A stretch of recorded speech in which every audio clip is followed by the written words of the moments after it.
Hey, what's going on, y'all?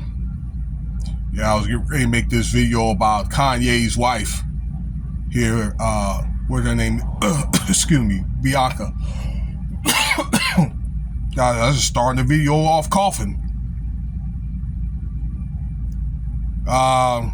Bianca, and I don't know, this little rant that she's making and sending these pictures or whatever, okay, like X-type pictures, X-rated that is, to minors and stuff, but, really nobody cares about that right now. And again, stuff like this, particularly with Kanye, is perfect distraction.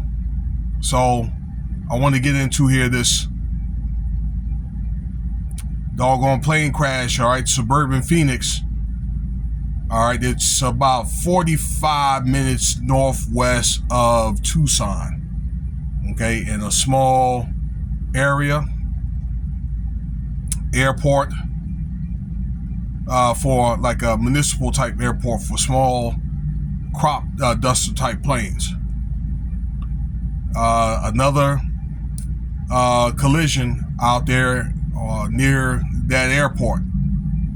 Now, you had two people on board each. It was involved in two single-engine planes, 4 in total. So when the plane collided, the two planes, that is, 2 people had died and 2 people walked away. And I saw the news reports, and according to the news reports, they talked about that, and there's no air traffic tower there, okay? So it's up to the pilots, all right, to communicate with each other that's, nearby that airport. And I guess to be able to coordinate, who's going to fly in there and out first. All right, so there won't be any type of collisions, okay?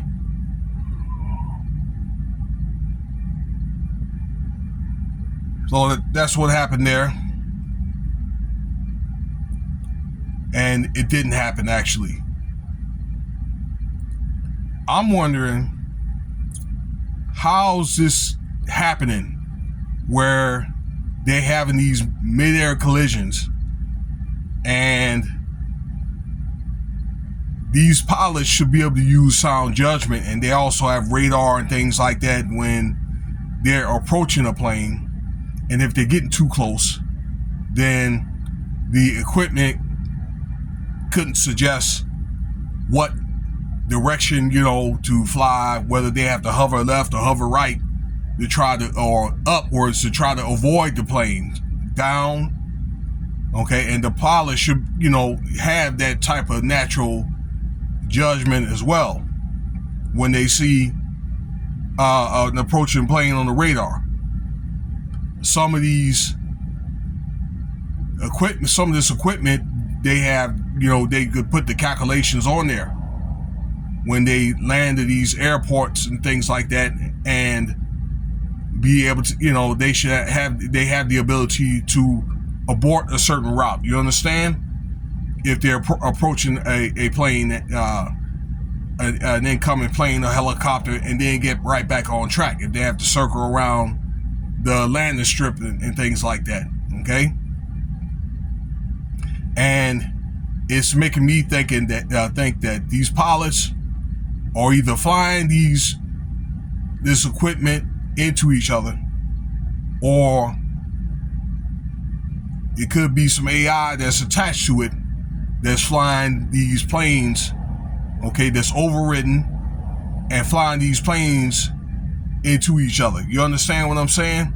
That somebody's overriding the equipment. That's what I think is happening, y'all. And, I'm starting to think now, this incident, the one in Toronto, Atlanta, and in DC, that I think they're trying to gain enough momentum to use it for a ploy to put AI on these planes. I can guarantee you at that airport and the other airports are like that, those smaller municipal airports, if they don't have a tower, a traffic tower, they're gonna have an AI traffic tower that's going to direct traffic in and out and signal to pilots that are coming in and out of airports like that. You know, if there's planes nearby, and probably have AI to override it, you know, to avoid collision. Guarantee you. All right. A lot of this AI is going to fix a lot of these problems, but they have to kind of create, you know, incidents like this. I hate to have to say it like that. I do know that, you know, people make errors and things like that, and a lot of it, some of that has to do with maintenance, and they're probably not performing the maintenance that they should. Okay, but I'm really starting to think that these plane crashes, and we've had over a dozen this year from what I understand, and we're barely 6 weeks into the year, there's something behind that. These got to be something intentional. I'm gonna keep an eye on the stories like this, and another one. It seems like we almost okay. So we're what, 43 days into the year, something like that, 45 days into the year, and it's like an incident that's happening like every 5 days. Every 4 or 5 days, something like that. Okay. So it's going to be, you know, interesting to see what's going to be going on here in the next few days.